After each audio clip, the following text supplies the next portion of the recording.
Santiago de Chile. Es el mediodía del miércoles 16 de septiembre de 1998 y hoy, 25 años después de su muerte, se realizan los funerales de Víctor Jara. ¡Compañero Víctor Jara! ¡Presente! ¡Ahora! ¡Y siempre! ¡Ahora! ¡Y siempre! ¡Hasta la victoria final! A pesar de su asesinato, de la destrucción de archivos y cintas, de la prohibición y censura a su obra, y del destierro de sus amigos, el tesón de su mujer y la admiración de su país han hecho crecer su figura más allá de generaciones y fronteras.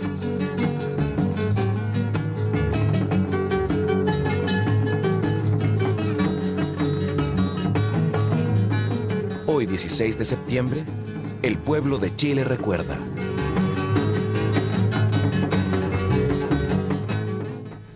Víctor pudo haber desaparecido, pero su cara fue reconocida por un trabajador de la morgue. Un joven funcionario de identificaciones tuvo el valor de sacar la ficha de Víctor para saber su dirección y al día siguiente, apenas levantado el toque de queda, de ir a mi casa para avisarme que el cuerpo de Víctor había sido encontrado. Así es como el 18 de septiembre de 1973 entré en el Instituto Médico Legal a confrontarme con una escena de pesadilla que me ha penado desde entonces. Vi cientos de cuerpos ese día, cuerpos de jóvenes en su gran mayoría, todos con terribles heridas de bala, algunos con las manos todavía amarradas. Ya no cabían más. Los refrigeradores no daban abasto. En todas partes había cuerpos apilados. Llenaba una sala grande. Llenaba el estacionamiento subterráneo. Y durante las horas que tuve que esperar, vi como constantemente las ambulancias militares traían más y más, bajando los cadáveres y apilándolos como si fueran marionetas. Pero ahí no encontré a Víctor.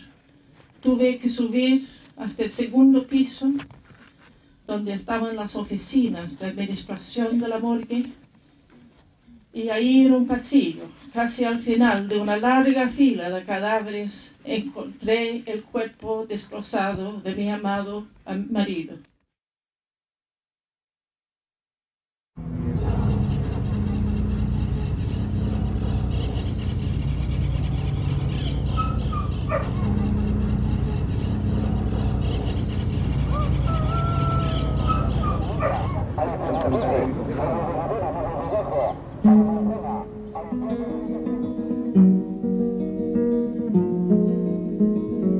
Finaliza la década del 30 cuando Manuel Jara, campesino, y Amanda Martínez, cantora popular, llegan a Lonquén, una pequeña localidad rural al sur de la capital.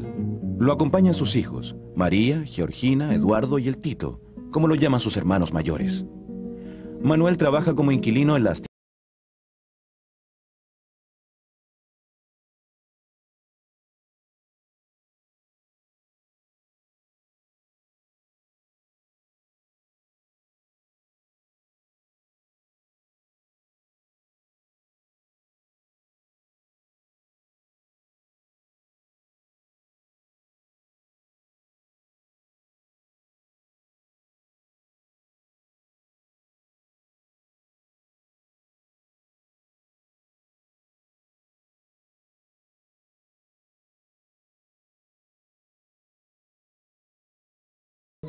Desde pequeño sabe lo que es el trabajo Sigue a su padre mientras abre surcos a la tierra con un arado, corta leña con sus hermanos o recoge hierbas. Acompaña a su madre cuando lava la ropa, cuando parte a vender huevos a Talagante o a animar bautizos, velorios o fiestas con su guitarra. Pero lo que queda más grabado en su memoria es la grandiosa vista del valle desde la Piedra Mesa. Es un lugar mágico, lleno de leyendas que hablan de Dios y del diablo, quien dejó su pisada marcada en la roca.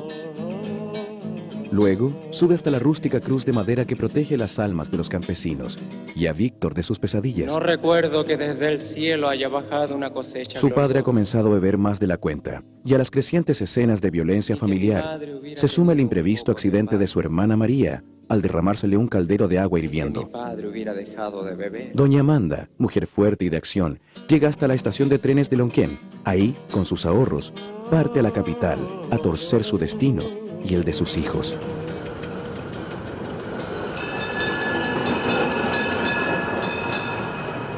Termina la primera mitad del siglo. Todas las urbes de Latinoamérica comienzan a recibir una fuerte migración campesina.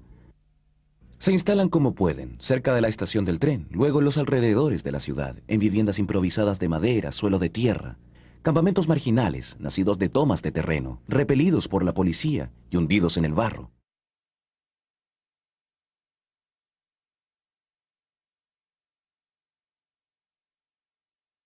Este es un bandido chiquitito, un cabrito, como decimos nosotros allá en Chile.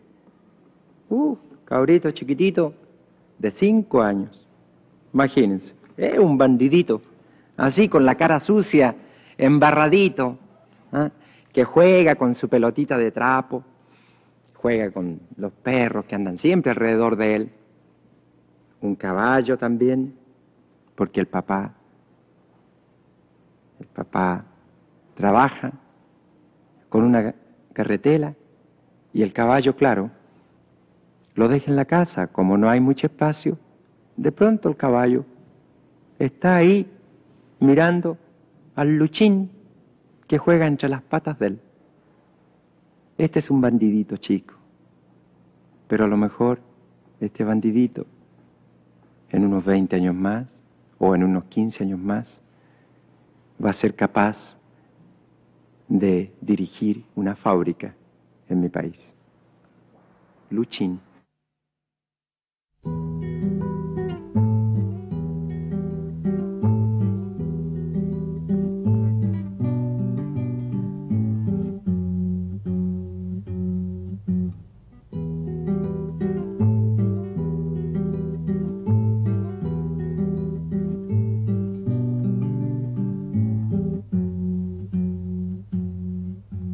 Frágil como un volantín en los techos de barrancas,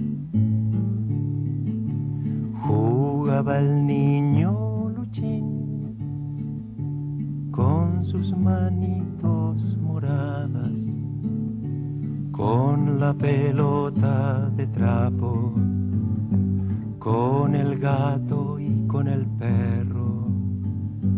El caballo lo miraba,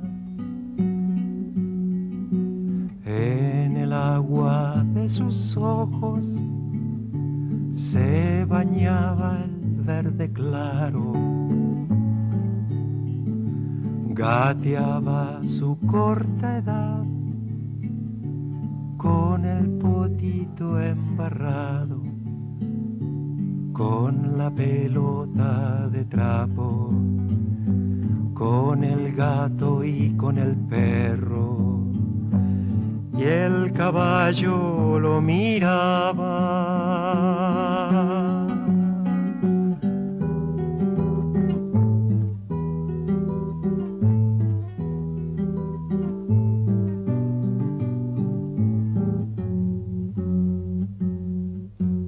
El caballo era otro juego en aquel pequeño espacio, y al animal parecía le gustaba ese trabajo con la pelota de trapo, con el gato y con el perro y con Luchito mojado. Si hay niños como Luchín que comen tierra y gusanos, abramos todas las jaulas pa' que vuelen como pájaros con la pelota de trapo, con el gato y con el perro y también con el caballo.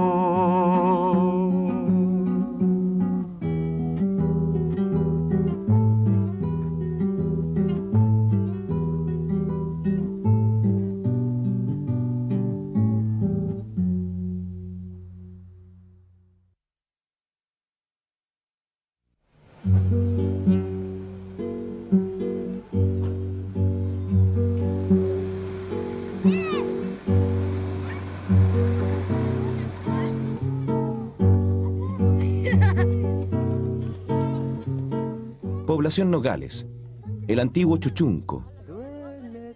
Años atrás, no existía el pavimento y por aquí pasaba el barroso zanjón de la Aguada. Hasta aquí trae doña Amanda a sus hijos. Vive en una casa de madera donde los niños duermen en el mismo colchón. Víctor ingresa al Liceo Ruiz Tagle, mientras su madre se emplea como cocinera en un restaurante frente a la estación central. En el colegio era buen educado, el mejor alumno que había. Y era tranquilo, no era de bulla. Es que era estudioso. Le gustaba el estudio a él. Sí salía los primeros. ¿Y usted cómo era? Yo era porro.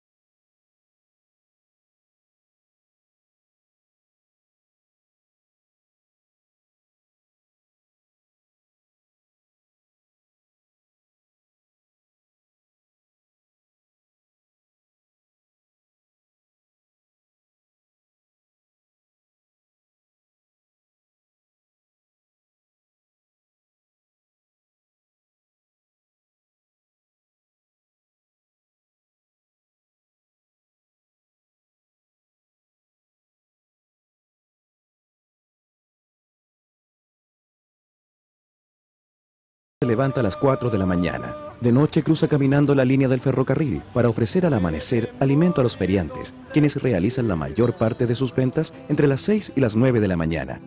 No hay tiempo para otra cosa y doña Amanda deja de cantar.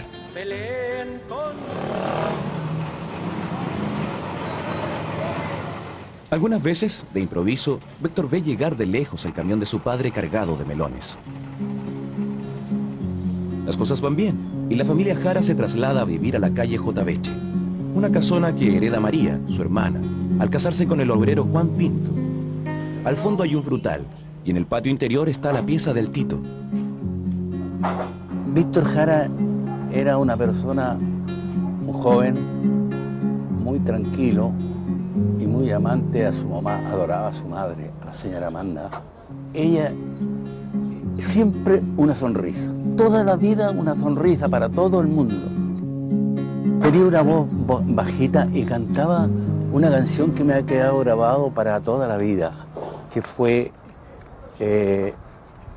Las campanas del Rosario. No se escucha porque esa canción es muy antigua, no se escucha, pero era preciosa esa canción. Entonces, después, al poco tiempo, un vecino de aquí, de la cuadra, era un cantante y a la vez tocaba guitarra muy lindo. Y era muy amigo de Víctor Jara y le enseñó a tocar guitarra. Y me acuerdo que un día no supe, cuando estaban tocando guitarra, quién era el profesor y quién era el alumno. Porque tocaba Víctor Jara, tocaba maravilloso. El vecino se llama Omar Pulgar, un alegre joven que toca muy bien la guitarra y quien ejerce una enorme influencia en el tímido Víctor. Entonces yo estudiaba y él pasaba y se paraba en la puerta de la casa. No me molestaba, seguía en lo mío. Horas, al otro día lo mismo, al otro día lo mismo, pasaron varios días. Y le dije, ¿tanto te gusta la guitarra? Pasa, pero no me interrumpas. Ya, en un rinconcito, estudiaba, es como si no existiera. Pasó el tiempo, un día harto, 15, 20 días. Y le manifestaba yo, oye, ¿tanto te puede gustar la guitarra? ¿Quieres que te enseñe? Según versión de él mismo, y así me enseñó, de oído nomás, de oído nomás. Esta atracción por la música crece cuando, a instancias de su madre, quien no quiere que Víctor se forme en las pelucientas calles de La Vega, ingresa al coro de la cercana iglesia de Blanco Encalada, a cuadras del mercado.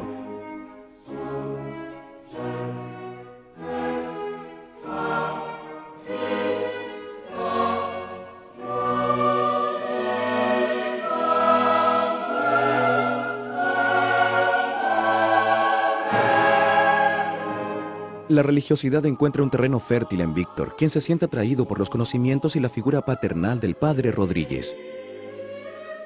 Y es en esta época, en marzo de 1950, cuando un pariente lo va a buscar al colegio y le da una trágica noticia.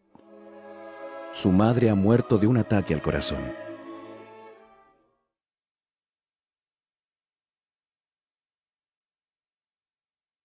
Esta canción se llama Te recuerdo, Amanda, y es una canción que habla del amor de dos obreros de ahora, de esos que usted mismo ve por las calles y a veces no se da cuenta de lo que existe dentro del alma de dos obreros de cualquier fábrica, en cualquier ciudad, en cualquier lugar de nuestro continente.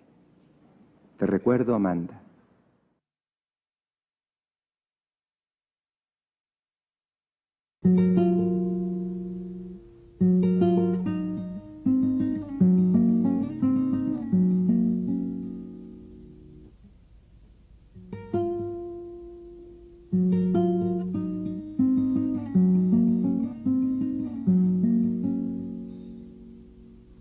Te recuerdo, Amanda, la calle mojada, corriendo a la fábrica donde trabajaba Manuel. La sonrisa ancha, la lluvia en el pelo, no importaba nada, ibas a encontrarte con él, con él, con él, con él, con él. Son 5 minutos, la vida es eterna en 5 minutos. Suena la sirena de vuelta al trabajo y tú caminando lo iluminas todo, los 5 minutos te hacen florecer. Te recuerdo, Amanda, la calle mojada, corriendo a la fábrica donde trabajaba Manuel. La sonrisa ancha, la lluvia en el pelo, no importaba nada, ibas a encontrarte con él, con él, con él, con él, con él, que partió a la sierra, que nunca hizo daño, que partió a la sierra y en 5 minutos quedó destrozado. Suena la sirena de vuelta al trabajo, muchos no volvieron, tampoco Manuel. Te recuerdo, Amanda, la calle mojada, corriendo a la fábrica donde trabajaba Manuel.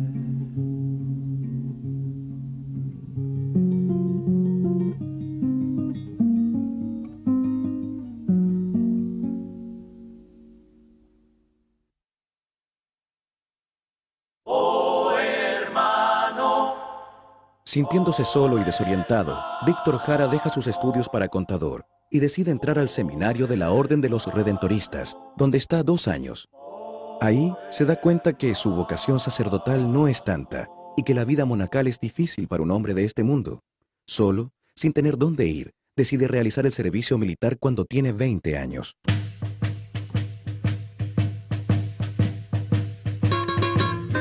Al cabo de 1 año, y con calificaciones militares excelentes, regresa a Jotaveche, donde no es bienvenido.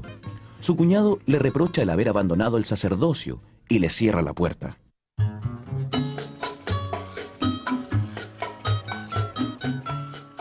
Víctor vuelve a Los Nogales, a su barrio de niñez, donde vive Luis Morgado, antiguo compañero de colegio. Don Pedro, su padre y doña Lidia habían sido viejos amigos de los Jara. Los Morgado es una familia numerosa y acogedora que recibe a Víctor como a un hijo. Cuando ya comenzó a quedar solo, cuando murió el papá, la mamá, se llegó más a la casa acá. Mi papá es el que más que lo conversaba con él, porque él siempre seguía en la mañana con él en el camión, salíamos para arriba. Y como nosotros teníamos el paradero en Serrano, con Alameda, y él trabajaba ahí. Y hay veces que mi papá le pasaba plata para que anduviera en micro, buscara un parte donde buscar trabajo, como sé, porque a él le gustaba trabajar. Y es precisamente buscando trabajo en el diario que da con un aviso en particular. El coro universitario llama a jóvenes para realizar Carmina Burana en el Teatro Municipal.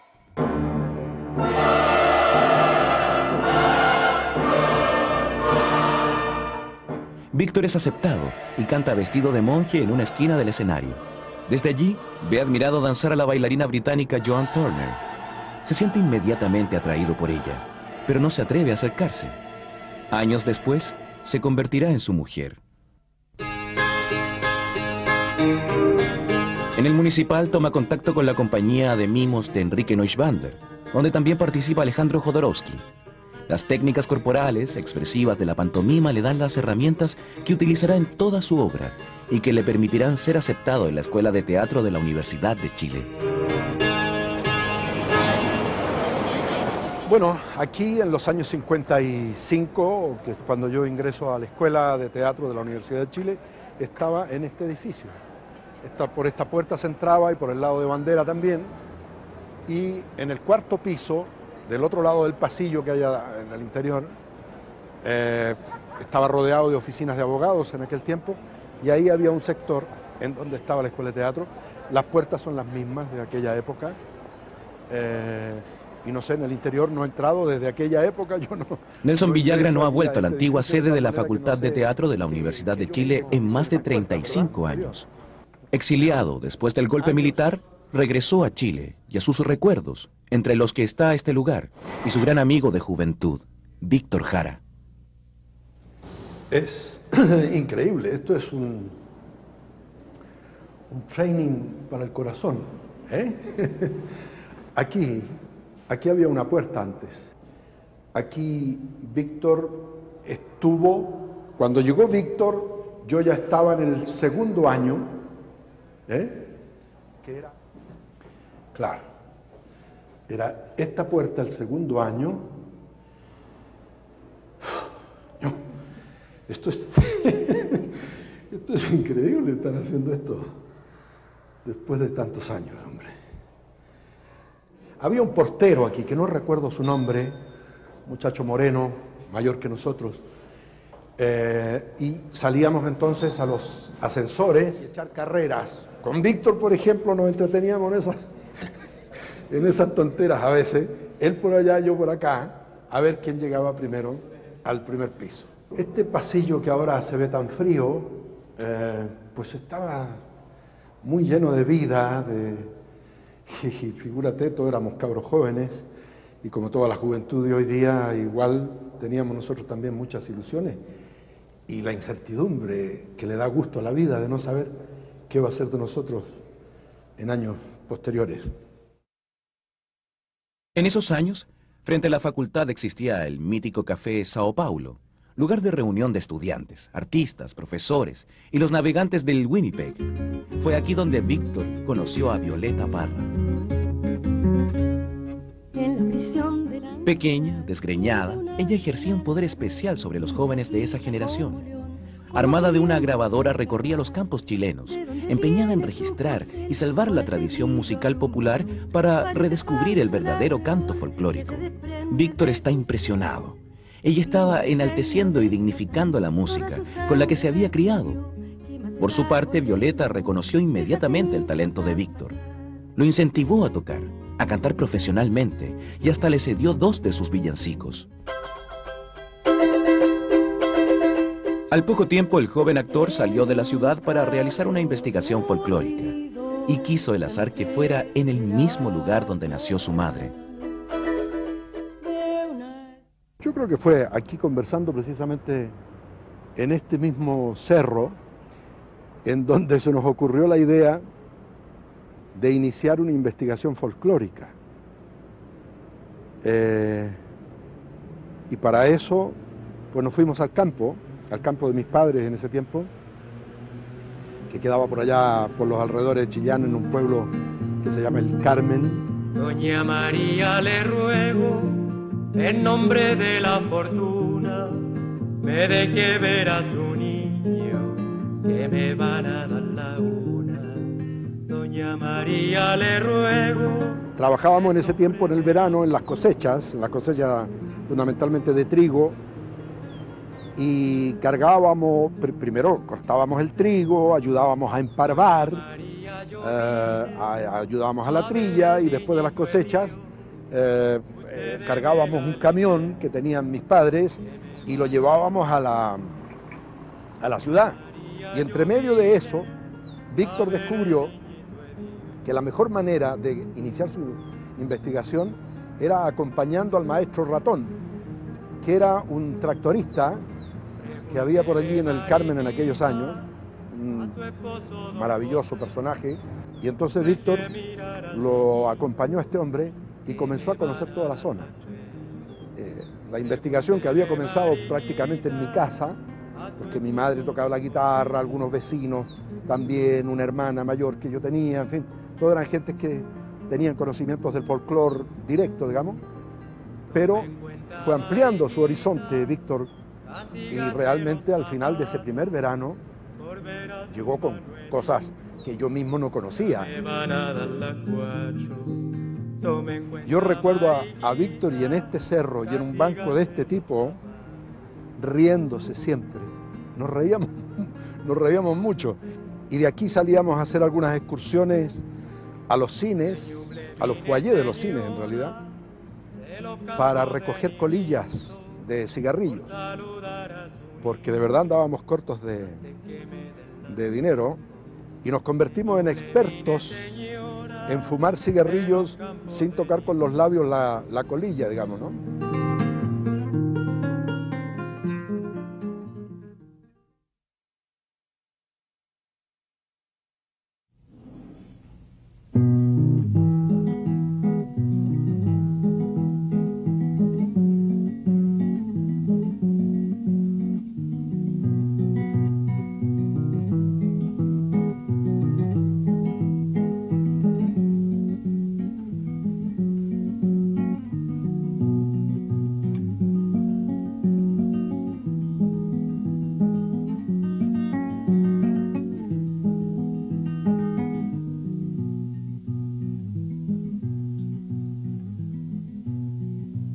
Voy a hacerme un cigarrito, ¿acaso tengo tabaco?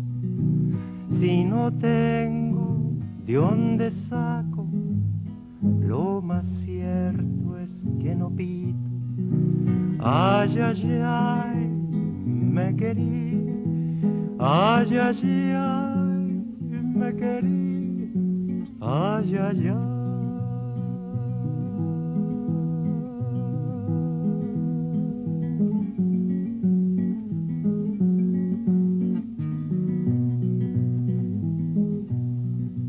Voy a hacerme un cigarrito con mi bolsa tabaquiera.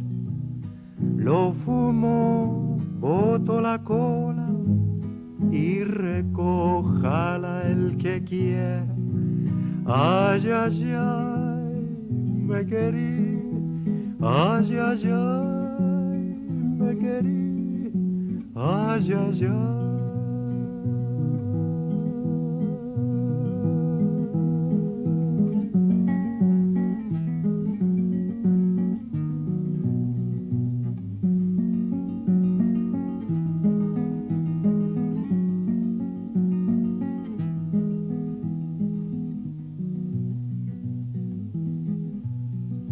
Cuando amanezco con frío, prendo un cigarro de Habana y me caliento la cara con el cigarro encendido.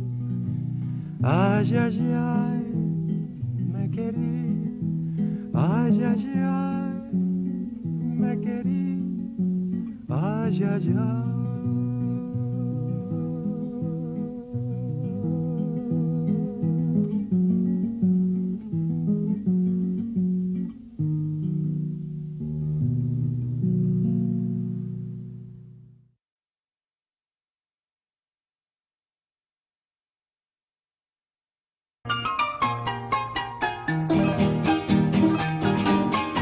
Ahora sí que sí, que sí, que sí, que sí.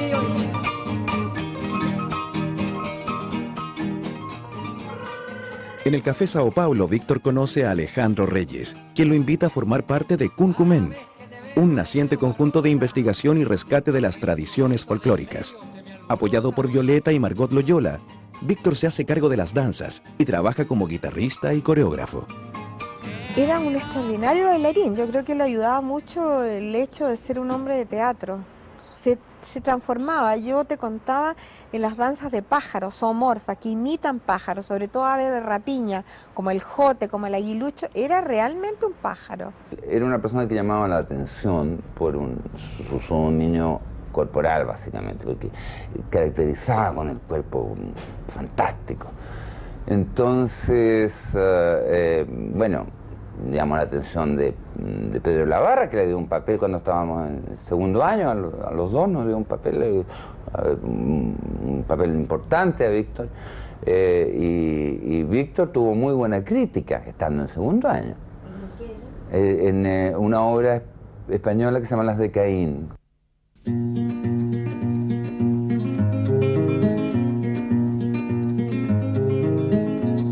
Este es el Antonio Varas, el teatro de la Universidad de Chile, ubicado en pleno centro. Recorrerlo es adentrarse en una parte importante de la vida de Víctor Jara. Aquí trabajó como director, durmió cuando no encontró otro techo y montó algunas de las obras más importantes de la historia de la dramaturgia nacional. Títulos como Parecido a la felicidad, Ánimas de día claro, La remolienda, éxitos sin precedente de crítica y público con los que recorrió América. Yo le tenía un cariño tremendo a Víctor y convivíamos mucho, entonces lo conocí mucho. Y cuando Víctor, cuando terminaron en tercer año y en cuarto año,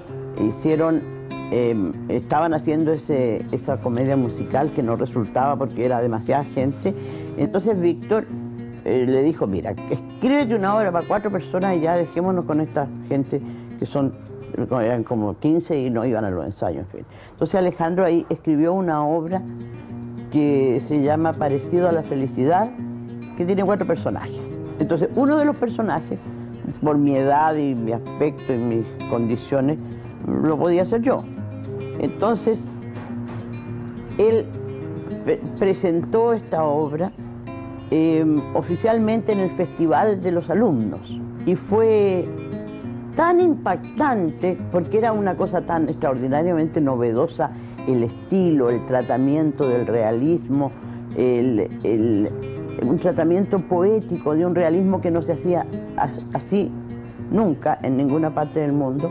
Y entonces fue tan impactante eso, salió tal cantidad de críticas que le dieron a la obra de alumnos, claro, participaba yo, pero el resto eran alumnos, el Antonio Varas, por una semana.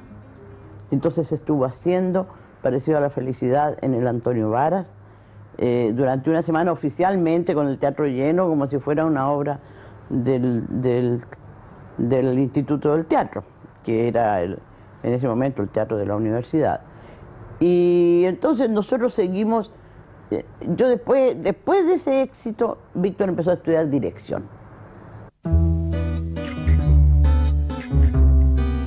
Recuerdo que en una de las obras que él dirigía tenía que haber una escena de una cueca y tenía que haber una escena en donde los actores cantaban. Y Víctor les enseñó la cueca y no solo eso, sino que tomó la guitarra y cantó una canción de amor triste. Y todos los que estábamos en esa sala de ensayo nos quedamos sorprendidos. Conocíamos que él trabajaba, cantaba en un conjunto, en el Cuncumén, pero nunca lo habíamos visto cantar solo. Y nos quedamos muy sorprendidos y le dijimos todo, bueno, pero ¿por qué no canta solo? ¿Por qué no graba un disco solo? Y él, con esa humildad que tenía, con esa sensibilidad extrema, no creía mucho esto que le estábamos diciendo de que realmente lo hacía muy bien y que le parecía muy bien. Es irónico que después la mayor parte de la gente lo recuerde a Víctor como cantante y no como su primera vocación, y yo creo que lo más importante que hizo quizás en la cultura chilena fue su trabajo como director de teatro.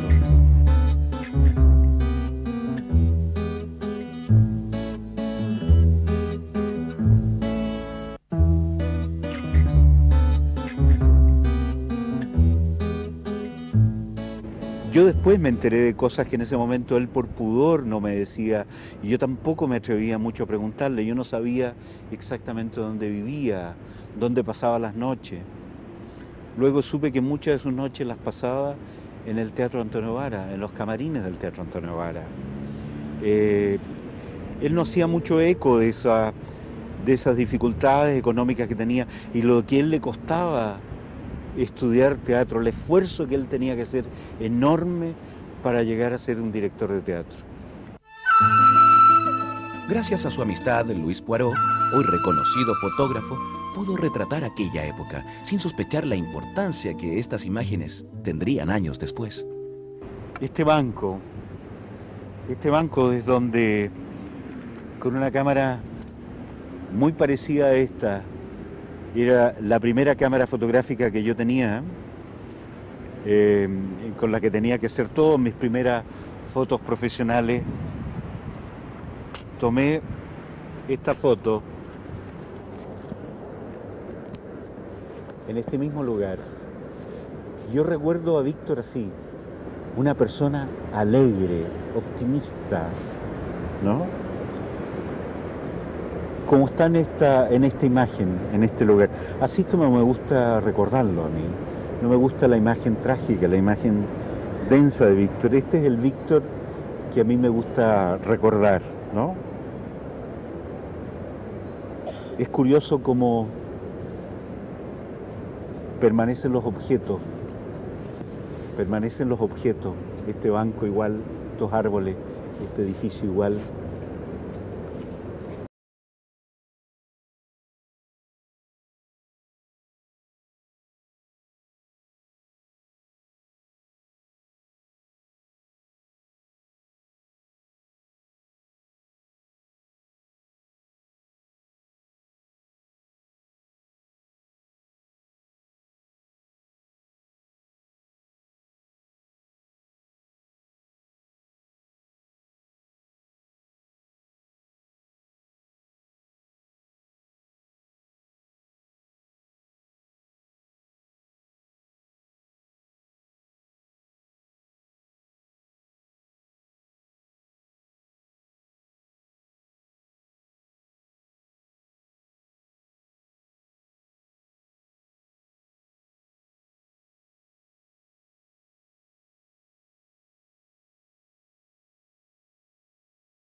yo para una fiesta, cuando me pasó esta mano, procuro... Mientras saca su título de dirección teatral, Víctor realiza con el conjunto Cuncumén una larga gira de 6 meses por Europa del Este. Un viaje que será fundamental para valorar su trabajo como músico y reafirmar su seguridad como cantante. Mira, fue una experiencia que yo creo que todos los cuncumenes la tenemos grabada, porque fue que una de las cuncumenas, la Silvia Urbina, que era la solista, digamos, de las mujeres, tenía que cantar y tenía una afección de garganta por un resfriado, y Rolando le dice a Víctor, tú la vas a reemplazar y tú vas a cantar de solista. Y cantó, yo me acuerdo como el día de hoy, Aquí te traigo una rosa, que era una tonada que él había recopilado con Nelson Villagra. Y la cantó y fue como algo mágico, ¿sabes? Que se produjo en el público, que el público aplaudía, era en Moscú, en un enorme teatro en Moscú, y el público aplaudía y él no se podía ir. Entonces la repitió una segunda vez, la misma tonada, y el público seguía aplaudiendo y le cantó 3 veces, y después ya estábamos acostumbrados, y cuando Víctor cantaba solo, lo cantaba 3 veces la misma cosa. Le tiraron flores el segundo día de teatro, porque eran 3 días seguidos. Le llenaron de flores alrededor de él, le tiraban flores. Incluso fue tan impresionante que de ahí nosotros nos íbamos a Leningrado, que hoy día se llama Petrogrado, ¿no? Íbamos a Leningrado, en tren viajamos toda la noche, al otro día vamos a la función y le llega la misma flor, y era una niña que quedó pero vuelta loca por el Víctor. Se le llevaba flores a todos los espectáculos, pero realmente que tenía magia cuando cantaba. En Europa, Víctor comienza a componer, descubriendo un estilo propio. Allí crea la primera canción que lo bautiza como cantautor. Paloma, quiero contarte, dedicada a su gran amor, Joan, con quien formara una familia junto a Manuela y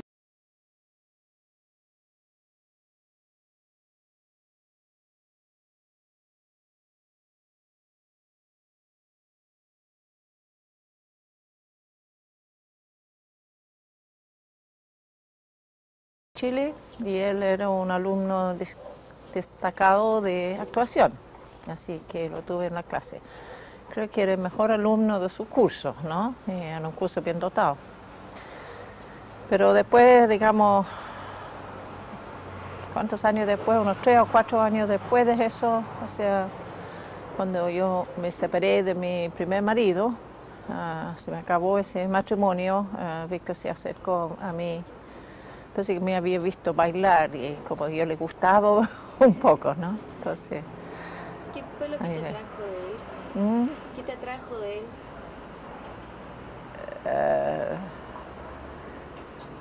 ¿Por qué a mí me gustó él, dices tú? Bueno, primero por su talento, o sea, me asombré un poco con el talento como director de teatro que tenía, y también, además, digamos, en esa época él recién había grabado sus primeras grabaciones como con los Cuncumén, con 2 canciones, 2 villancicos que le entregó la Violeta Parra. No tenía idea de que él cantaba, y realmente me llamó la atención, su voz, cómo cantaba, y era así nomás.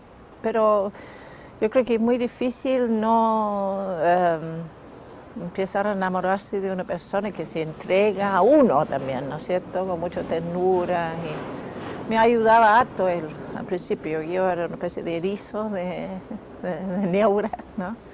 Y él me ayudó harto a salir de muchos problemas que yo tenía. Palomita, verte quiero.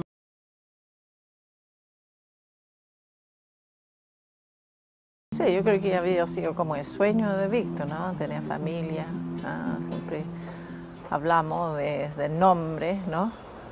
De antes que naciera la Amanda. No, bueno, para Víctor fue maravilloso, para mí también fue maravilloso porque era como rico, muy en contraste de cómo había nacido mi primera hija.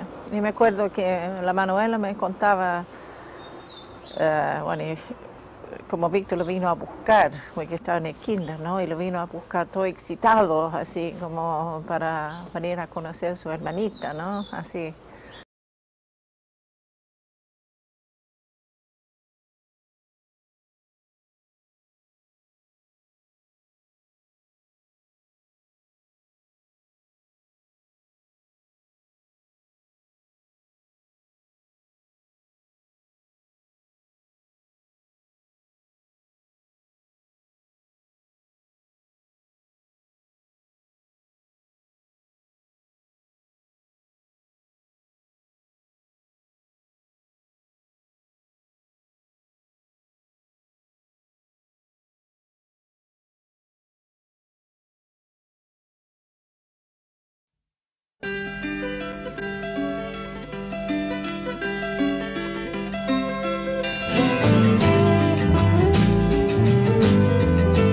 Comienzan los 60 y, como en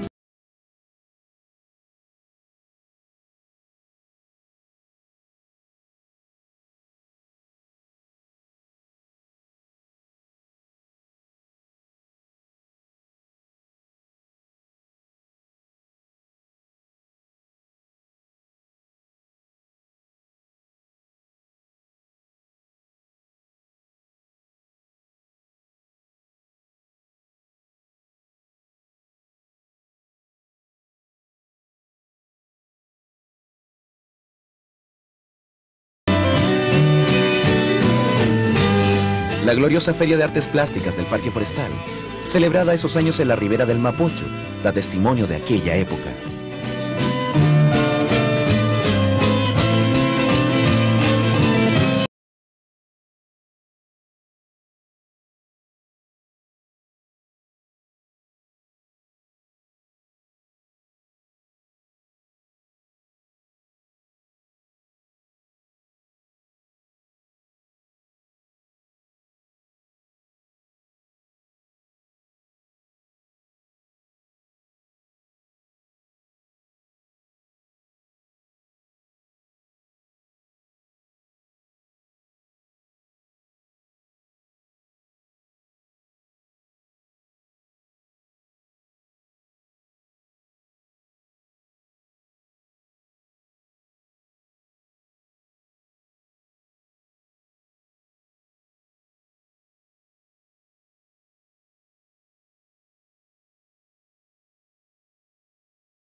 Chile vivía con conciencia social. Lo lógico era soñar que en la segunda o la última cuarto del siglo el mundo iba a estar cambiado.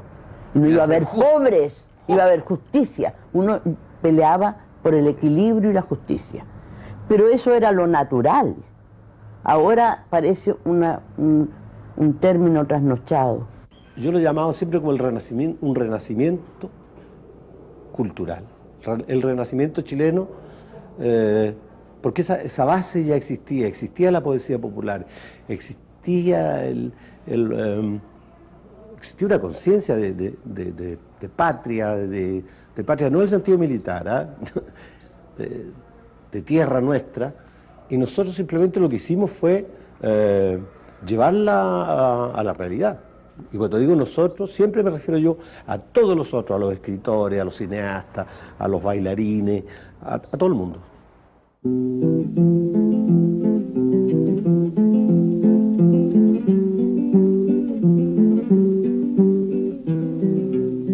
En ese ambiente, Víctor desarrolla una ascendente carrera como solista. Un primer single, El Cigarrito, se convierte en un fenómeno radial que lo lleva a recibir importantes premios como autor de uno de los discos más populares del año. Voy a hacerme un cigarrito.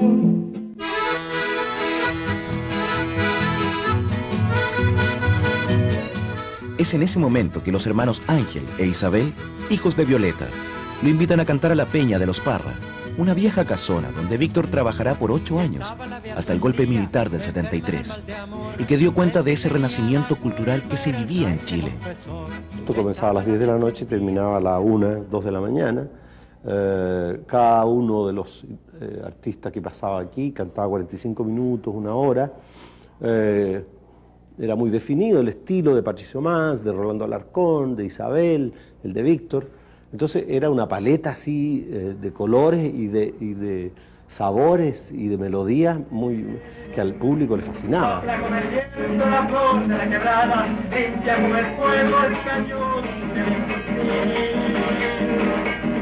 Pero lo que más me impresionaba era la actitud del público cuando cantaba Víctor. Era una actitud de, si es que se puede definir de alguna manera, de un silencio cariñoso pero muy profundo.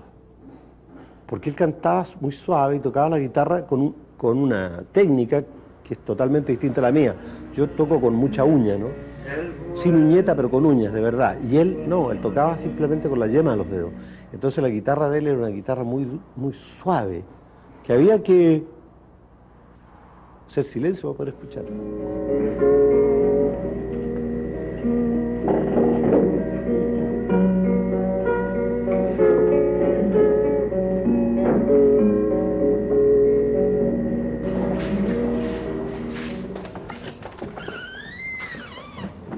Por aquí estaba la entrada, claro que ahora esto ha cambiado aquí un poco, y donde está esa silla, podemos dar la vuelta por ahí, era el punto exacto donde había un pequeño estrado o tablado.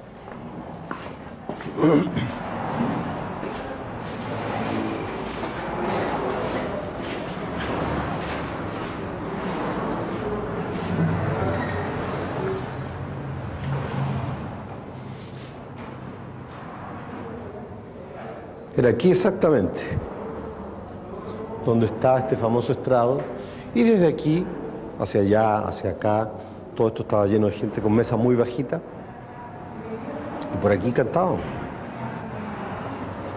Y es muy bueno que esto exista, ¿eh? Después de tantos años, que se haya recuperado. Era tal el suceso de estas noches que se hacían 3 veces por semana seguida, que había una cola de una cuadra esperando que terminara una sesión para que empezara la otra.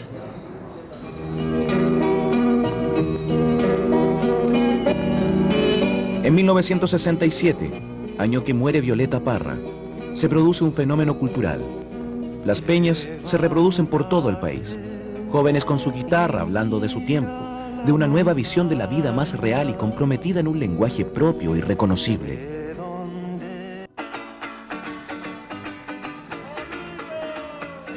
Es en una de estas peñas, en Valparaíso, que Víctor Jara conoce a un grupo de jóvenes barbudos que se hacen llamar Quilapayún, 5 barbas.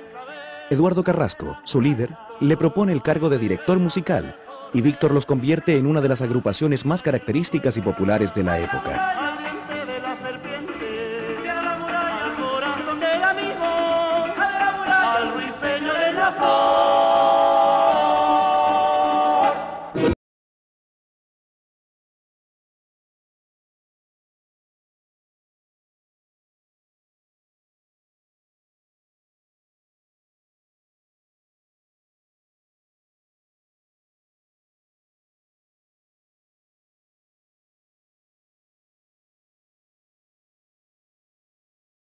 Gimani participa en la composición de las más bellas melodías de la música chilena.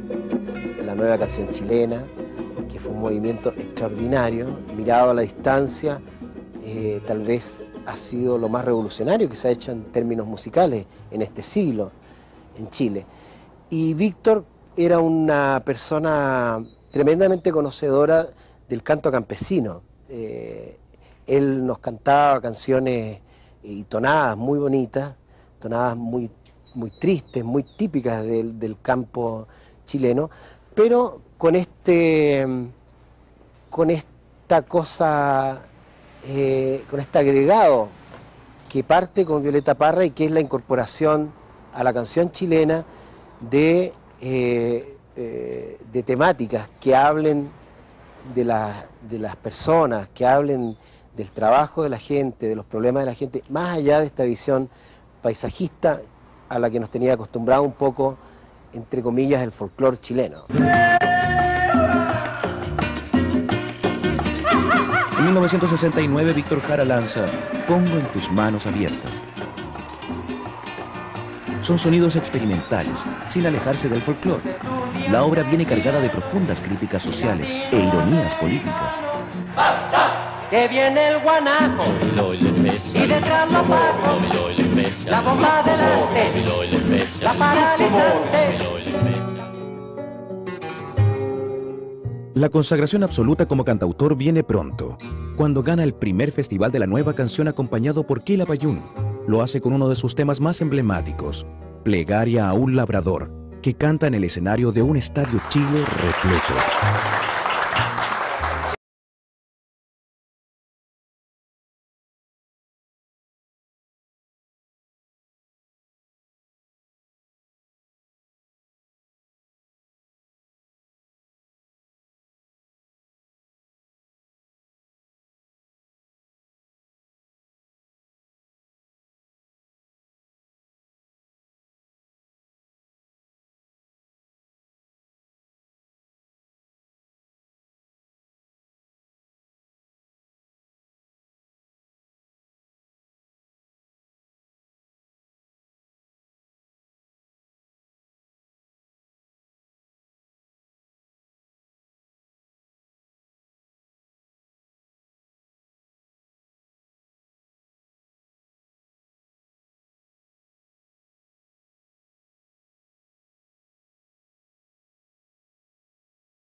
Durante 1970 participa activamente en la campaña que llevará a la presidencia del país al candidato socialista Salvador Allende. Es la primera vez en la historia que un miembro de la izquierda llega al poder democráticamente. Y es Víctor quien secunda a Sergio Ortega en la primera versión de Venceremos, el himno del triunfo de la UP.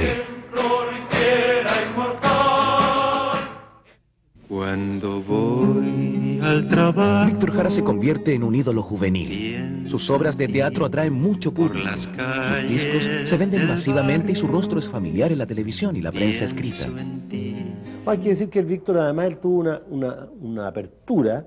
Él fue junto conmigo a hacer un trabajo con los Plots. Nosotros grabamos en esa época, yo grabé una canción de...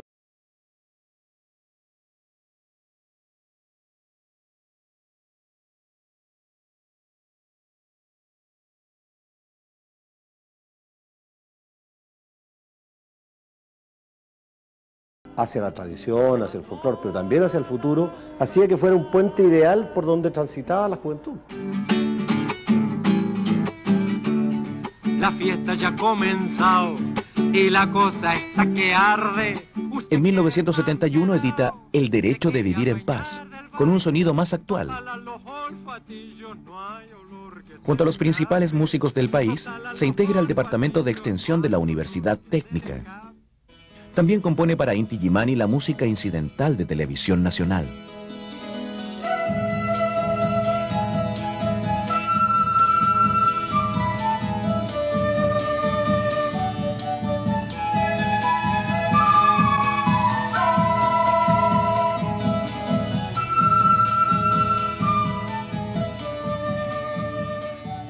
Bueno, en la Universidad Técnica del Estado de aquel entonces había un centro de alumnos que era muy activo en tareas culturales.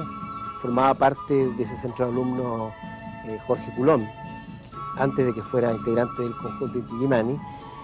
Y se hacía ahí una peña, que lo hacíamos en el casino, en un subterráneo. Se hacía en un casino, bueno, Horacio Durán preparaba las empanadas. Eran eventos del día viernes y del día sábado, de un ambiente tremendamente mágico. Por supuesto que mucho vino con naranja, empanadas, poca luz, velas, y con un pequeño escenario por donde desfilaban bueno, los mejores artistas de aquel entonces. Entonces existía, yo diría, en el aire se respiraba esto de estar viviendo un momento muy excepcional.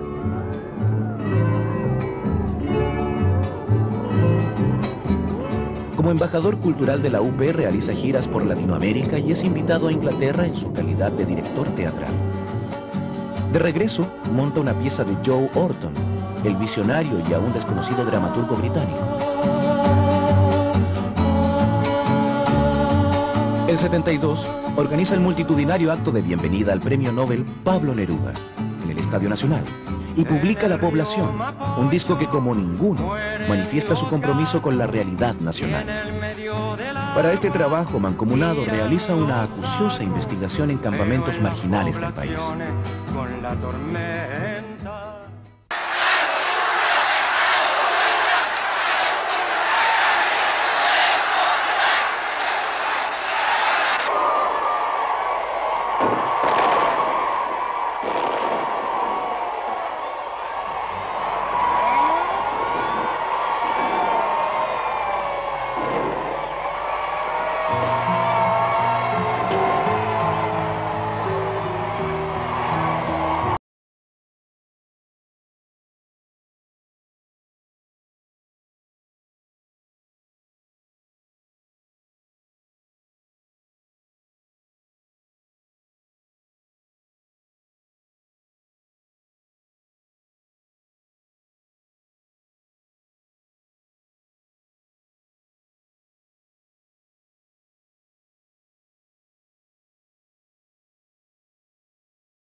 tanto que hace.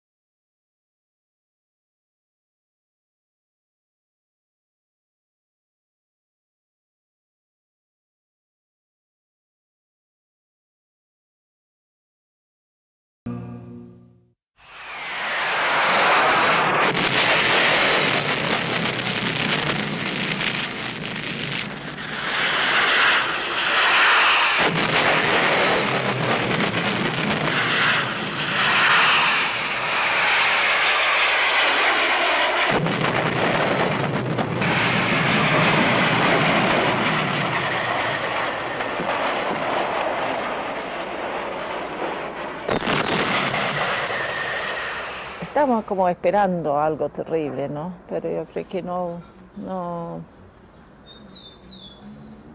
podríamos haber imaginado lo que pasó. Ese día le tocaba ir a la Universidad Técnica, su lugar de trabajo, donde Allende iba a abrir una exposición sobre los peligros de la guerra civil y el fascismo en Chile. Y a Víctor le tocaba ir a cantar ahí. Escuchamos el discurso de Allende juntos en la radio y Víctor decidió, porque en ese momento la CUT estaba llamando a toda la gente a ir a sus lugares de trabajo y Víctor decidió que él tenía que llegar de todas maneras a la técnica. Bueno, el 11 de septiembre un porcentaje relativamente alto de los académicos, de los estudiantes, los funcionarios, llegamos a la universidad como en un día de trabajo. Yo personalmente a media mañana vi desde el otro sector, la parte esta de los edificios más modernos, precisamente detrás de lo que es la Casa Central, y era la Casa Central, vi, el bombardeo de La Moneda.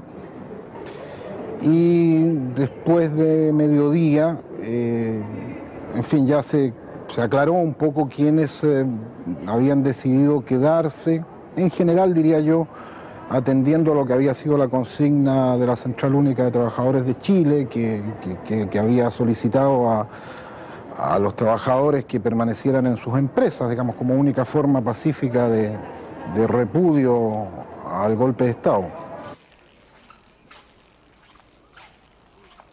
Después de algunas horas, él parece que hizo cola ahí en el teléfono, el teléfono en la técnica que me llamó y me dijo que tenía la impresión que no iba a llegar a la casa porque por el toque de queda y que estaban todos ahí juntos en la universidad. En este sector yo pienso que habían por lo menos 800 o 1000 personas, hombres, mujeres, profesores, funcionarios, estudiantes. En estos patios, bueno, comenzó, digamos, el Vía Crucis, ¿no? La parte más dolorosa, porque en el curso de la noche la gente durmió como pudo en las diferentes salas de clase, oficinas, pero hubo durante toda la noche un intercambio de balas de guerra. Evidentemente no había ni la intención ni ningún artefacto como para hacer ninguna resistencia de disparar un balazo. Acá murió en el curso de la madrugada un colega de ustedes, un fotógrafo que era funcionario de la universidad, que tratando de circular, de moverse de una sala a otra, fue alcanzado por un tiro que no sé por dónde llegó, ¿no? Y se desangró durante varias horas sin ninguna posibilidad de asistencia.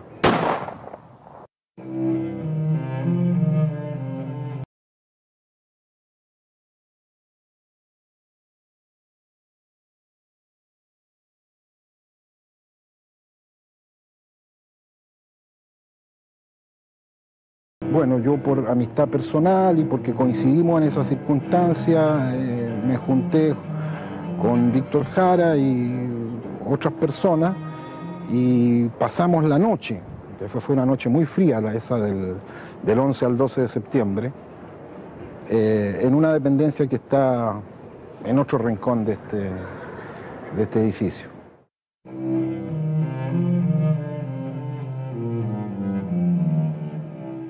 Principio de septiembre, la mañana había estado más o menos soleada, así que andábamos bien ligeros de ropa.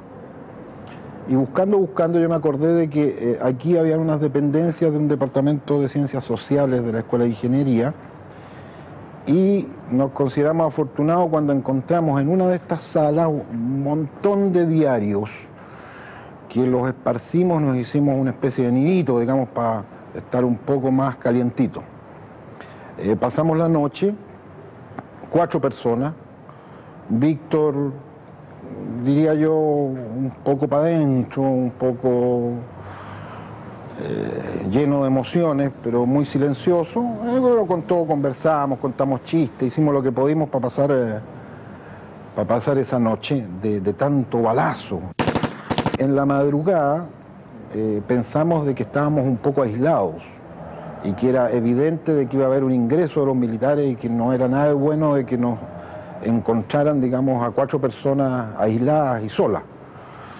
Entonces yo salté, esto no era la puerta tal como está, era una ventana, ¿no? Una ventana, yo me acuerdo de que salté por aquí, incluso cuando crucé este pedacito de patio hubo una ráfaga de tiroteo que me anduvo cerca y que me asustó mucho, naturalmente, y fui a ver cómo estaban las cosas, donde estaba el grueso de los estudiantes, de los profesores, ¿no? En los patios centrales. Y bueno, volví rápidamente y en el momento en que yo les gritaba que salieran de una vez y que nos fuéramos donde estaba todo el mundo, se escuchaban golpes muy fuertes en una puerta que da a Ecuador, de estas piezas, ¿no? Tuvimos suerte, porque yo calculo que segundos después de que evacuamos esto y salimos los 4, entre ellos Víctor Jara, entraron, y habría sido muy, muy temerario que nos encontraran solos ahí. Entre otras cosas porque yo me acuerdo que cuando me enfrenté con los primeros conscriptos, los primeros soldados, estos niñitos de 18 años, estaban en pánico ellos, ¿no? Y no controlaban bien sus actos y probablemente las armas que andaban trayendo, ¿no? Pero se veían más en pánico que nosotros. Y probablemente, en fin, con algo de pisco, qué sé yo, de acuerdo a lo que se sabe que son estos métodos profesionales de los profesionales de las armas.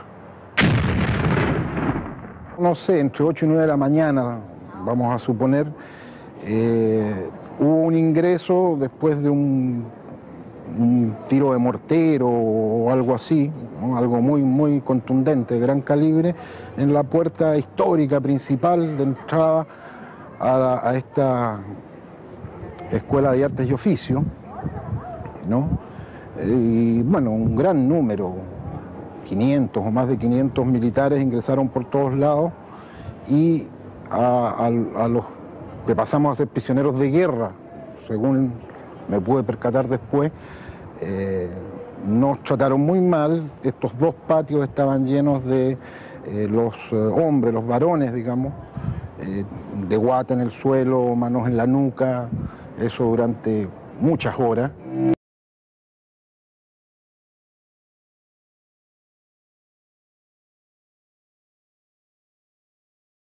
Estaban esperando que llegaran suficientes buses o micros de la locomoción, que en fin, que habían requisado, para trasladar al grueso, a la prácticamente totalidad de la gente que estaba aquí al Estadio Chile. Daba la impresión de una atmósfera de mucha improvisación, ¿no? Entonces ahí pasaban las horas y de vez en cuando iban completando 3, 4 buses y los iban enviando. Pienso de que, bueno, si no la totalidad, la mayoría de la gente llegó efectivamente al Estadio Chile. En esas circunstancias yo perdí de vista a Víctor Jara y no lo volví a ver, aunque digamos por muy poco rato, cuando ingresamos al Estadio Chile a eso de las 6, 7 de la tarde.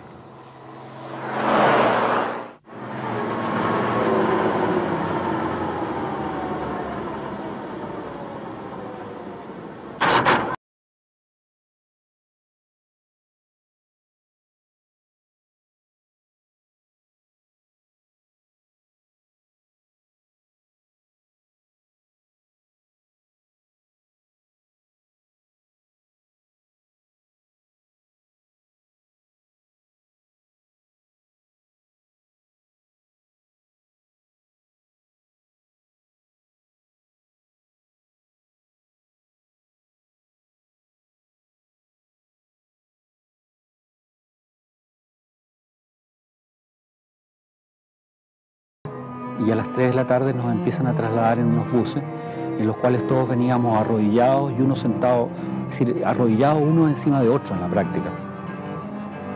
La entrada acá al estadio era por la puerta lateral, ¿ya? Y teníamos que entrar con las manos en la cabeza y además saltando al mismo tiempo. Víctor Jara venía en esa fila y fue reconocido por un militar y sacado violentamente de la fila y golpeado, y fue llevado de inmediato a los sótanos, a los camarines del estadio.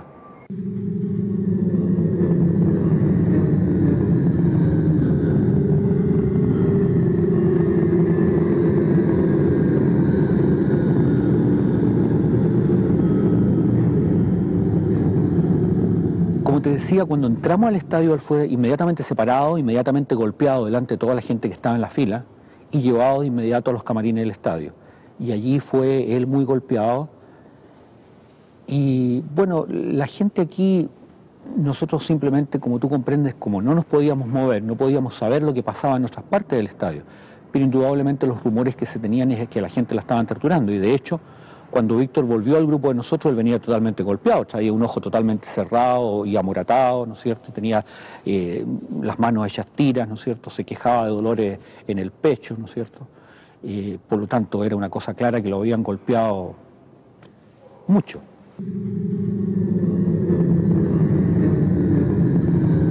En la noche, muy tarde, el día 12 de septiembre, estando en el Estadio Chile, me enviaron a mí a recoger unas colchonetas, en fin, acompañado de una guardia ahí de militares, y lo vi a la distancia, de pie, aislado en un pasillo de la zona de ingreso al estadio, muy cerca de un sector de camarines, digamos, un sector de subterráneo. Pero él estaba, digamos, en el primer nivel, en uno de estos corredores, ¿no?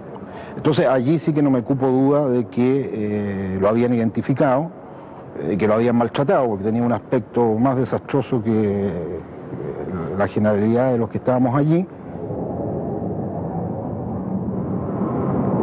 Él nos contó que lo habían golpeado mucho, ya fundamentalmente con las culatas de los rifles, tan solo por el hecho de ser un cantor popular. Como yo te decía, estaba muy golpeado, tenía sus ojos morados. Nosotros nos turnábamos para mojar pañuelos que teníamos, ir al baño, mojar el pañuelo, traerlo para que él se lo pusiera. Y al día siguiente él estaba, digamos, un poco mejor. Nos contó cómo había vuelto. Realmente fue una especie de casualidad, porque él pidió en los camarines permiso para ir al baño. Le dieron el permiso para ir al baño y posteriormente se quedó en el pasillo, hasta que un militar le dijo: ¿y tú qué estás haciendo aquí? Si tú no puedes estar aquí, ándate nuevamente al estadio. Entonces él se vino para acá y ahí se juntó al grupo de nosotros.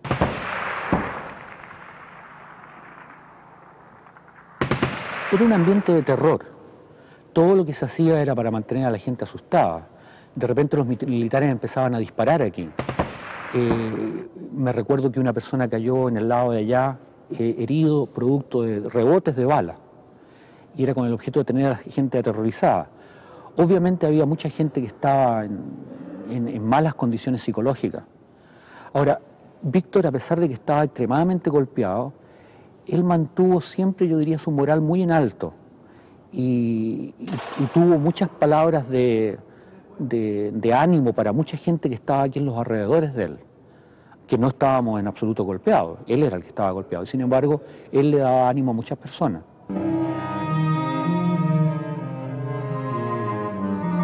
Había sido jueves en la tarde que alguien me llamó y ahí me contaron que Víctor estaba en el Estadio Chile, que estaba con vida. Estamos hablando del 13, y de que mandaba todo su amor, ¿no?, a nosotros, que por favor, que yo me quedara con las niñas, que no saliera de la casa,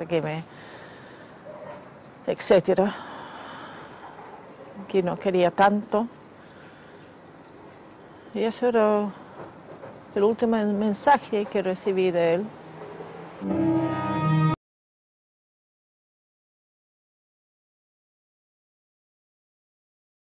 Recuerdo muy bien que ese mismo día en la mañana, un familiar mío nos había hecho llegar un paquete de galletas y nos había hecho llegar también un tarrito de mermelada. Las galletas se repartieron entre las personas que habían aquí en los alrededores, digamos, y la mermelada era imposible de repartir, entonces decidimos que cada cual tenía derecho a meter el dedo una vez, darlo vuelta, y lo que alcanzaba, eso era lo que podía chupar. Ahora, yo me recuerdo, por ejemplo, tener a Víctor acá al lado, y él tenía, yo diría, dedos gruesos de campesino, cosa que a mí me producía en ese momento mucha envidia, porque él era capaz, ¿no es cierto?, de sacar mucha más mermelada que la que sacaba yo. Y cuando tú has pasado 3 días sin comer nada, teníamos simplemente una cosa que llamaban café, que era un agua negra a las 9 de la mañana y después nada más en el resto del día. Entonces, bueno, el hambre era mucha.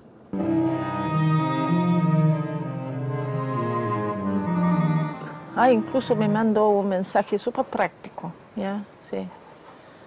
Me dijo que había dejado la renaleta en la universidad y si fuera posible que fuera a recuperarlo. Eso sí, poco contradictorio, sí, con la idea de quedar en la casa, pero acompañado.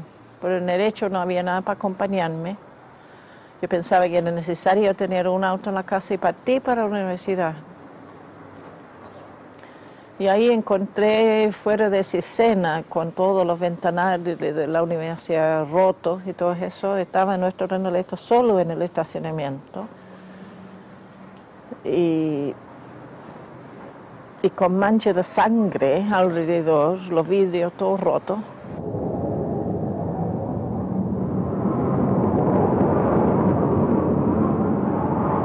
En la tarde del día siguiente él empezó a escribir y estaba muy concentrado escribiendo lo que se conoce como el último poema de él. Él lo empezó a escribir en unos papelitos chiquititos, con los papelitos típicos que los estudiantes hacen para los torpedos. Era un papelito más o menos de este porte, rectangular, y con una letra chiquitita muy menuda. Durante todo el rato que él estuvo escribiendo, nosotros no queríamos mucho molestarlo, él estaba muy concentrado escribiendo. Yo me recuerdo que en un momento le pregunté cómo se llamaba el poema, me dijo que todavía no tenía nombre, pero que a lo mejor se iba a llamar Somos 5000. Posteriormente yo me enteré que el nombre era distinto, pero me recuerdo que empezaba algo así como diciendo:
a otra persona, él se lo coloca en un calcetín, en un zapato, y posteriormente es encontrado por los militares en el velódromo del Estadio Nacional porque lo hacen desvestirse para torturarlo a esta otra persona.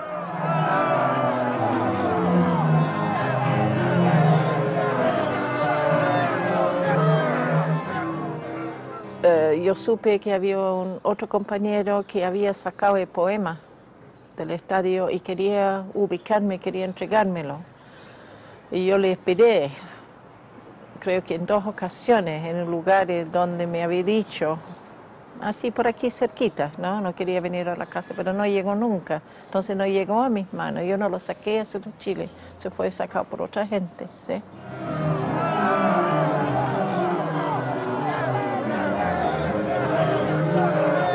Los grupos, como te decía, se fueron trasladando de grupos de 200 en micros que estaban acá en la afuera y que los llevaban al Estadio Nacional. Y quedaban 3 grupos. El grupo nuestro era el penúltimo en irse. Entonces, cuando se iba a empezar a ir el grupo que estaba anterior al nuestro, una patrulla militar vino a buscar a Víctor y se lo llevó. Se lo llevó, al poco rato salió el grupo que estaba antes que nosotros hacia el estadio y después de una media hora, 3/4 de hora, nos tocó el turno de salir a nosotros, al grupo nuestro, y cuando nosotros salimos por el mismo pasillo por el cual habíamos entrado al estadio, tenían a Víctor tirado en el suelo en un rincón con un pasillo, estaba botado en el suelo, había un círculo de sangre y él no se movía, habían varios militares alrededor de él, riéndose, haciendo mucha ironía y diciéndonos a todos nosotros que eso mismo nos iba a pasar a todos, ¿ya? Y que por lo tanto que nos aprontáramos porque ese era nuestro castigo.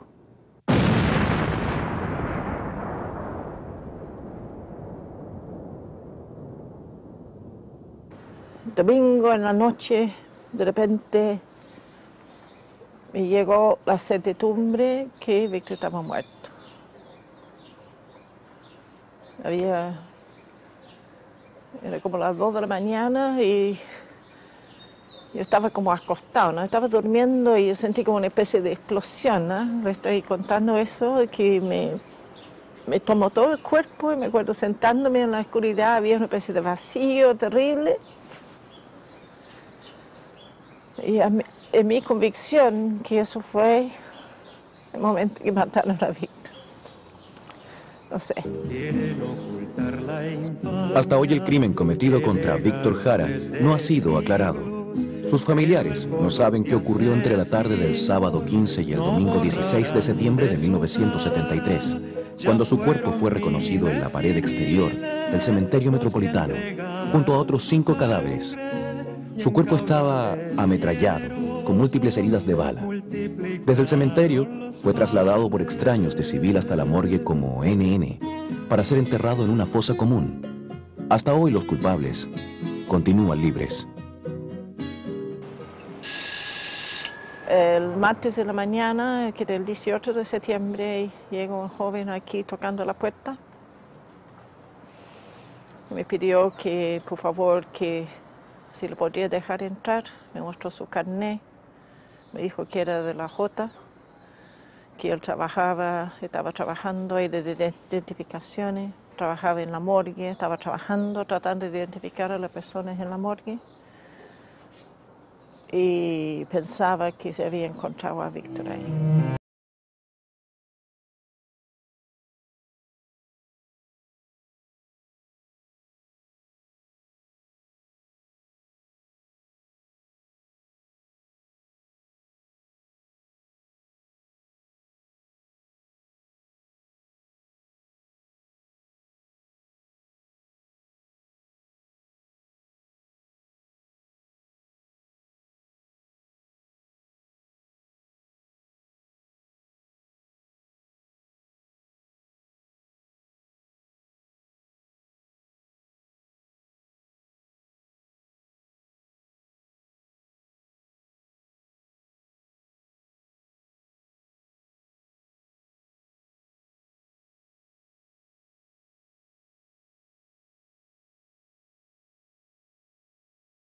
Y había que sacar el cuerpo de la morgue y llevarlo inmediatamente al cementerio a enterrarlo, ¿no? Sin funeral. Eso se hizo. Y ahí se quedó Víctor ahí detrásito, ¿no? Junto con otros compañeros que murieron más o menos en la misma manera, en la misma época.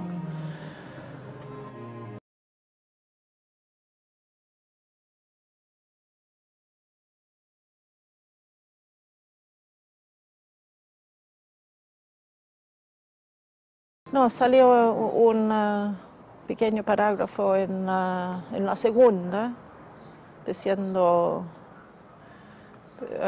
que decía que Víctor Jara había muerto, pero como si había muerto de una enfermedad, una cosa así, no me acuerdo exactamente lo que decía, pero ciertamente no. Y que fue enterrado en forma particular, o sea, privado, por sus familiares, una cosa así, ¿entiendes? O sea, una pequeña cosita.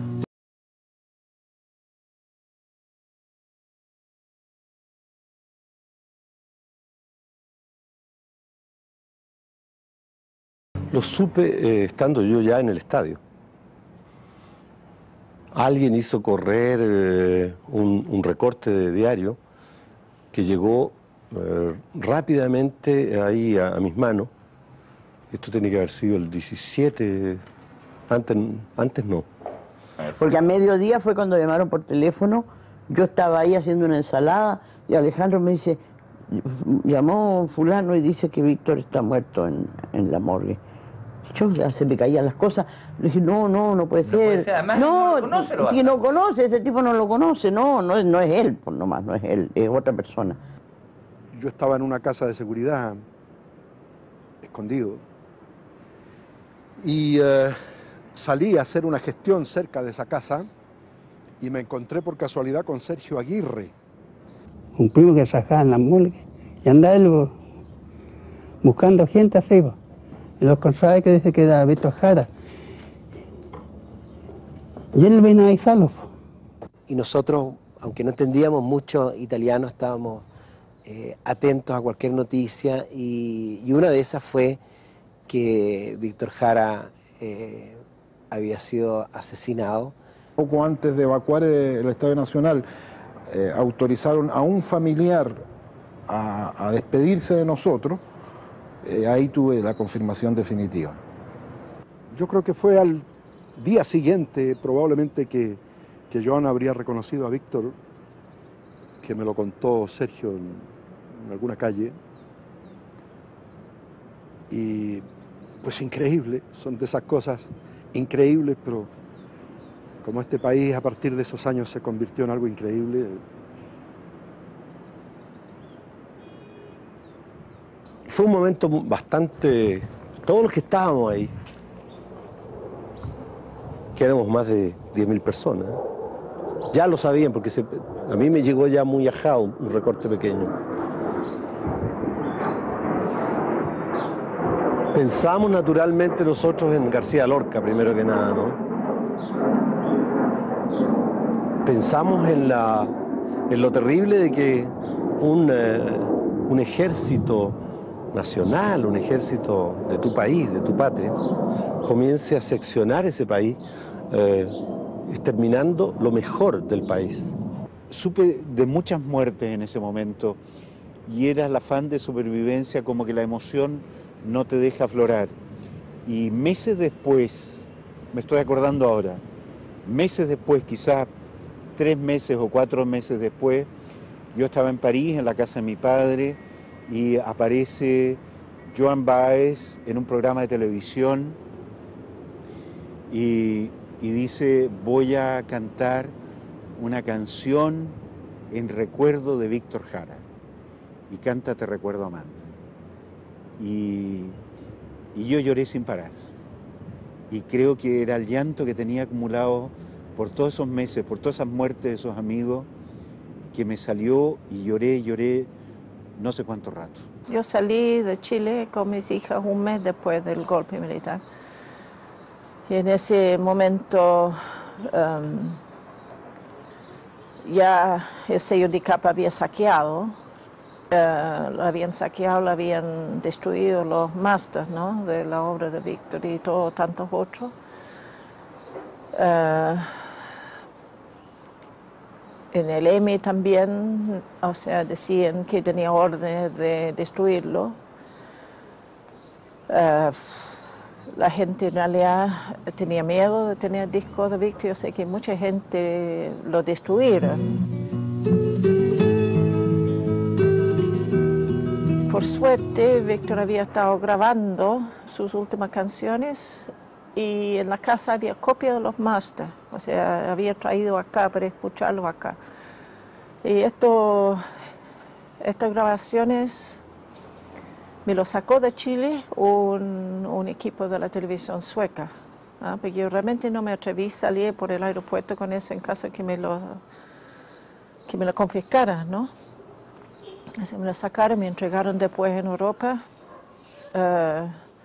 todos los copias de discos que yo tenía, los saqué, esos fueron posteriormente copiados justamente en el estudio de los Beatles, lo hicieron ese me hicieron, digamos, unas masters así de los discos. Entonces todo ese material yo fui como rescatando, juntando, algunas cosas se perdieron. ¿Cómo le puedo decir? Para mí era una obsesión, así, esta cosa de rescatar, ¿no es cierto?, lo que estaban tratando de destruir, porque, bueno, para mí era fundamental y yo lo sentí como una tarea que yo tenía que cumplir y que me mantenía así vivo, por último, porque tenía algo muy importante que hacer. Y después tuve que responder, no mi iniciativa, pero responder a todos los intereses y las presiones en el mundo, ¿no?, de la gente, de invitarme por el mundo, de saber de Víctor, festivales que se organizaban en su nombre, no sé, la publicación de los discos de él afuera. En realidad yo fui como una persona que seguía esta presión, ¿no es cierto?, pero de una manera feliz, porque yo sentí que estaba rescatando algo muy hermoso, muy importante, y que además Víctor era un símbolo de tanto que había sido destruido.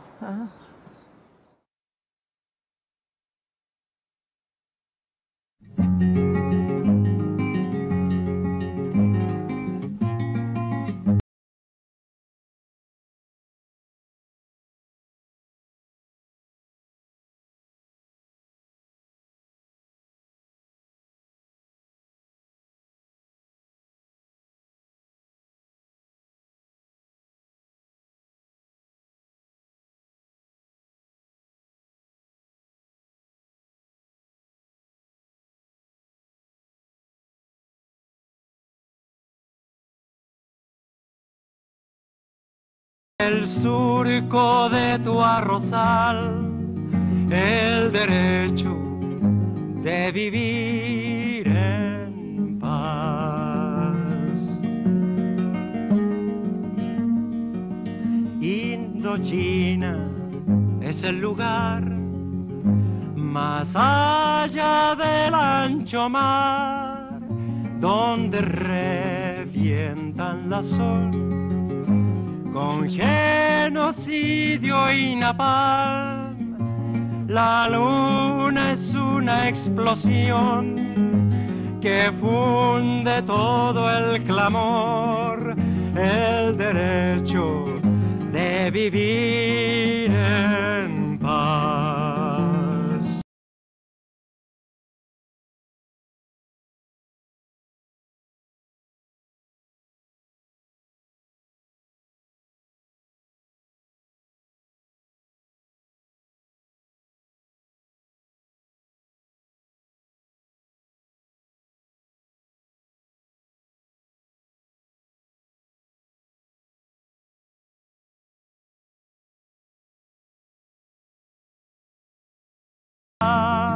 El derecho de vivir en paz.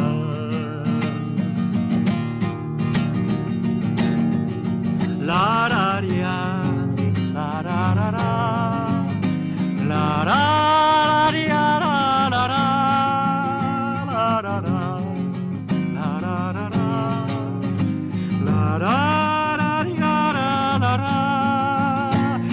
es el canto universal, cadena que hará triunfar el derecho de vivir en paz, el derecho de vivir en paz.